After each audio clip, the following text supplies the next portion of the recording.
বাবার তো অসংখ্য গান আছে, অসংখ্য কাজ আছে। আপনার কোন কাজটা বেশি পছন্দ বা এই মুহূর্তে মনে পড়ছে প্রিয় একটা গান যদি করতে বলি? আব্বার তো অনেক গান আছে, কিন্তু আমার এখন মনে হয় যে একটা লং প্লে বেরিয়েছিল নজরুল ইসলাম, আমাদের জাতীয় কবি নজরুল ইসলামের 'অগ্নিবীণা'। হুম, হুম। ওইটার কাজটা মানে একটা পুরা নাটক তো। হ্যাঁ? মানে ওইটার কাজটা আব্বার বিশাল, মানে অনেকে শাহনাজ রহমাতুল্লাহ ছিল, নাজমুল হুদা উনার ওয়াইফ ছিল। তারপরে ওই রেকর্ডটা পেয়েছি। এই গানগুলো আমার খুব মনে পড়ে যে একটা বিশাল হুম, হুম। আ কাজ ছিল ওটা। আলতাফ মাহমুদ, শহীদ আলতাফ মাহমুদ উনি এই কাজটা পুরো করেছিলেন। তো খুব সুন্দর। আর আব্বার তো প্রতিটা গানই আসলে আ একটা প্রিয় গান যদি গাইতে বলি? আচ্ছা।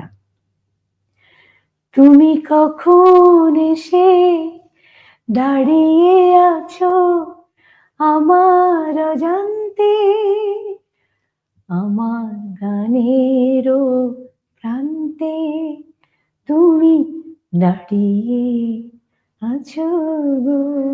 আরেকটি কালজয়ী গান। থ্যাংক ইউ সো মাচ গাওয়ার জন্য অনুরোধের গলা সাথে, বসা। সাথেই। That's okay. আ আমরা আপনার গান এবং আপনার কাজ নিয়ে যদি কথা বলতে চাই এবং পুঙ্খানুপুঙ্খভাবে যদি জানতে চাই, এই অনুষ্ঠানের সময় কখনোই কুলাবে না। আ লুকোচুরি, লুকোচুরি গল্প আপনার আরেকটি চমৎকার গান এবং যেটির জন্য ন্যাশনাল অ্যাওয়ার্ড জিতে নিয়েছিলেন। সেই গানটা কিন্তু মানুষ এখনো ভীষণভাবে মনে হ্যাঁ। রেখেছে। এই যে একটি গান কালজয়ী হয়ে ওঠা বা দীর্ঘ বছর বেঁচে থাকা, ক্লাসিক হয়ে ওঠা, একজন শিল্পীর জীবনে এই জিনিসটা আপনি আপনার কাছে কি মনে হয়? মানে এটা একটা বিশাল ব্যাপারই। কারণ আমার একটা আম বিরতি আছে। প্রায় ১২ বছর পরে আমি আবার কাম ব্যাক আমার মিউজিকে। কেন ছিল সেই বিরতিটি? নানান সমস্যা ছিল, পারিবারিক একটা আ বৈরিতা ছিল।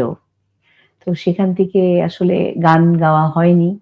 তারপরে যখন আমি কাম ব্যাক করি, আমি ভাবিনি কখনো যে আমার আবার গানে ফেরা হবে। আমি মেনে নিয়েছিলাম জীবনকে। কিন্তু আসলে আ যে এত ভালোবাসে গান, তাকে কি মানায়? একদম না। তো ফিরে আসার পরে আমি যখন একটা অ্যালবাম করলাম 'দুপুরের একলা পাখি'। হুম, হুম। ওই অ্যালবামটা করার পরে আমার গানগুলো একটু ডিফারেন্ট টাইপের ছিল। তো সেই গানগুলো শুনে আমাকে এনামুল করিম নির্ঝর হুম, হুম।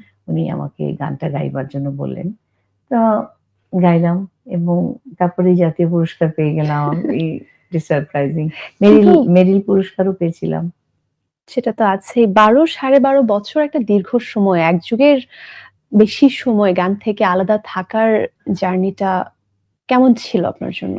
তুমি যদি কোন কিছুর সাথে অ্যাডজাস্ট করতে চাও, যে আচ্ছা ঠিক আছে, এটা আমি নাই। আমার অনেকগুলো বক্স আছে হুম। জীবনে। আমি ওই বক্সে চলি।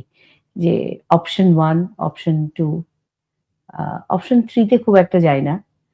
তো এটা না হলে এটা হবে। কিন্তু হুম। আমি থেমে থাকব না।